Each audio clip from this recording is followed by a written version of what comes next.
Gitakda sa Hunyo 22 ang hingpit nga paghuman sa pag-andam sa nagkalain-laing playing venues alang sa umaabot nga palarong pambansa 2024. Usa ka semana sa di pa magsingabot dinhi sa Cebu ang mga atleta, ang gitakda nga deadline gipaabot nga moabot sa Cebu City ang mga delegates sa nagkalain-laing rehiyon sa Pilipinas sa Hunyo 28 ngadto sa 30. Nagpadayon sab ang pagpangandam nga gihimo sa mga tunghaan sama sa pagpintal ug pagtarong sa mga katulgan sa mga atleta.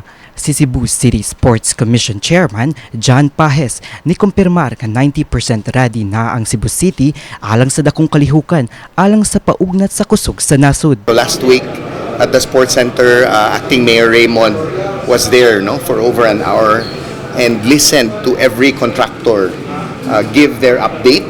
Naminaw gyud si Acting Mayor Raymond and also kung unsay mga concerns nila because tinabangay magitaning tanan. Matod ni Pahes, gipaningkamutan nga mahingpit ang renovation karong Hunyo 15 sa ground floor sa Cebu City Sports Center. Ang maong dakong track oval aduna nay red adhesive field nga sundanan pa sa track lines. Ipahigayon sa CCSC ang opening sa palarong pambansa 2024 karong Hulyo 9 ug ang closing sa Hulyo 16. Ning nagkaduol na ang pagpahigayon sa palarong pambansa 2024, mas gitutukan karon sa Cebu City Government ang paghuman sa renovation dinhi sa Cebu City Sports Center.